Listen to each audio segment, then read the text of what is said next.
Well, good morning, everyone. This election is about me and my government, no one else. And what we've demonstrated over these past 3 years is our government can't deliver. You know we can't deliver. This election is a choice. You know our government can't deliver. Not just me as Prime Minister, but my Treasurer. For about 1 in every 6 employers getting JobKeeper, their turnover actually rose in the 3 months to the end of June 2020 compared to the year before. In just 3 months, those employers accrued $4.6 billion in wage subsidies. Well, there are fresh concerns this morning. 1/5 of JobKeeper payments made to major listed companies in the second quarter of 2020 went to firms who grew their profits during the pandemic. Federal Treasurer Josh Frydenberg has been asked to front a Senate committee to explain that massive $60 billion miscalculation in the JobKeeper program. Just under 1 million businesses had enrolled in JobKeeper. All was okay there. They've declared the number of workers actually receiving the payments not being around 6.5 million, rather 3.5 million. And the cost? Not $130 billion, but around $70 billion. A full $60 billion out.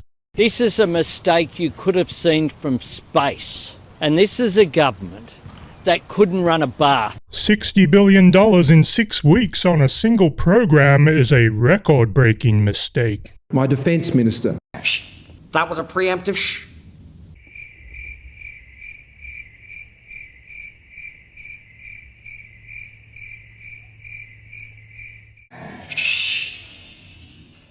Do not deport your people and your problems. It's, I think, regrettable that she made the comments. I describe his policy as regrettable.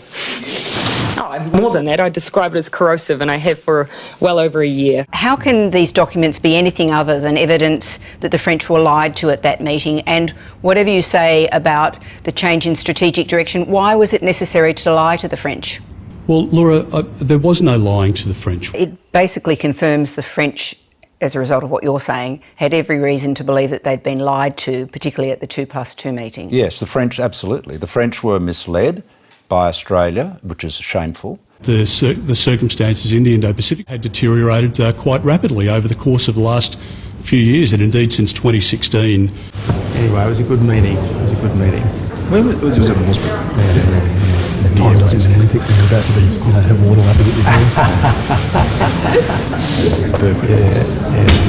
face. Confidential ministerial briefings obtained by 730 through Freedom of Information laws revealed that Peter Dutton went against his own department's recommendations, shifting millions of dollars from some highly rated projects and diverting those funds to other community groups, most of them in coalition or marginal seats.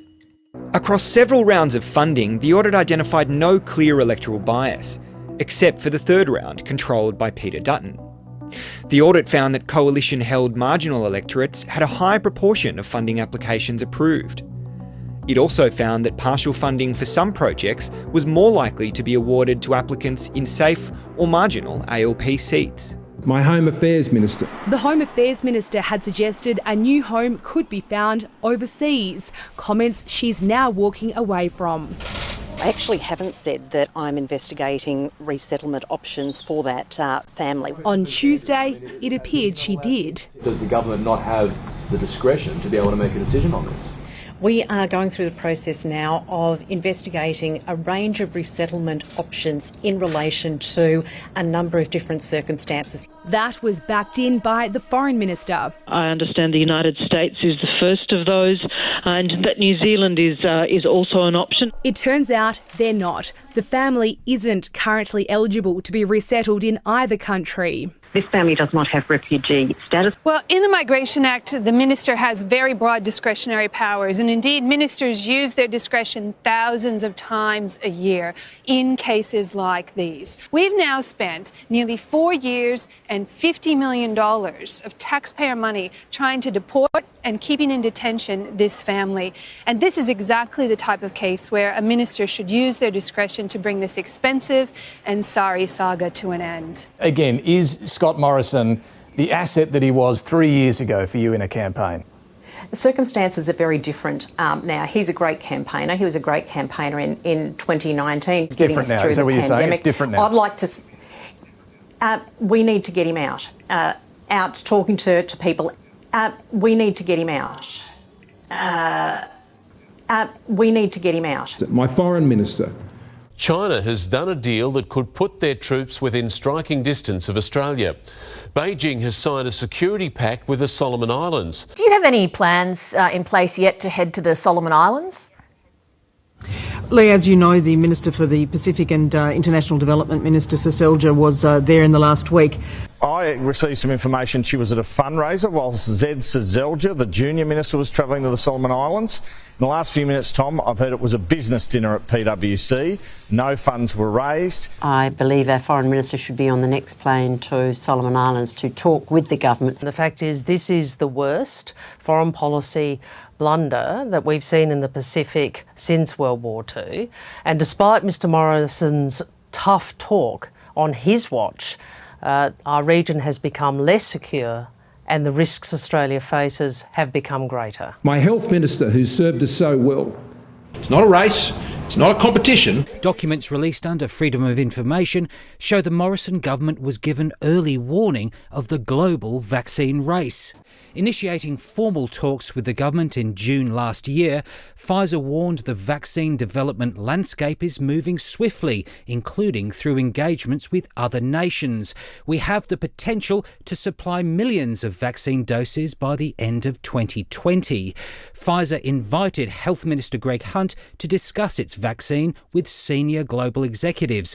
The invitation was declined, and it wasn't until weeks later that anyone from the minister's office met Pfizer, by which time Donald Trump and Boris Johnson had already locked in their supply deals. Australia eventually signed a deal in November, 4 months after Pfizer's first contact for 10 million doses. The Health Minister, a Liberal donor's high-tech flu test, and the meeting Greg Hunt swore didn't take place. Neither the Minister nor his office has, to the best of their knowledge, met with Illume. Any such claim would be demonstrably false, except here he is. September 2017, proudly shaking hands with a company employee holding the flu test inside Parliament House. The employee is Jim Darazet, Illume's product manager and son of chairman and Liberal donor Paul. 24 days after his company's tweet, Paul Darazet made his first donation to the Federal Liberal Party to the tune of $100,000. Please wear a mask. Will you be running again? Pre-selected and running. Pre-selected and running. Yep. 2 weeks later, I honour the House. Greg Hunt calling it quits at the peak of his political career. Our team can't deliver after 3 years where we've delivered nothing on almost any measure. Our government is the worst. This election is a choice. It's a choice between our government and integrity, and Australians know it. It's a choice between a strong future and my team. You know that our government can't manage money. Our team has delivered the largest debt levels in years, but we are up front. We are the worst. And you can see our plan. Our plan will deliver nothing. This is the plan. This campaign is incredibly important because there is so much at stake for Australia. Further 3 years of my government is the nightmare scenario. Our future, our future, future, future, future, future, future, future, future, future, future, future, and our future. It's a choice between a government you know and a stronger future. Only by voting me out at this election on May 21 can you ensure a stronger future. Thank you very much. Thank you, Mr. Speaker. Scott has always had a reputation of telling lies. I'm sure those watching at home have no doubt I am the virus. Hands up, I am the illness.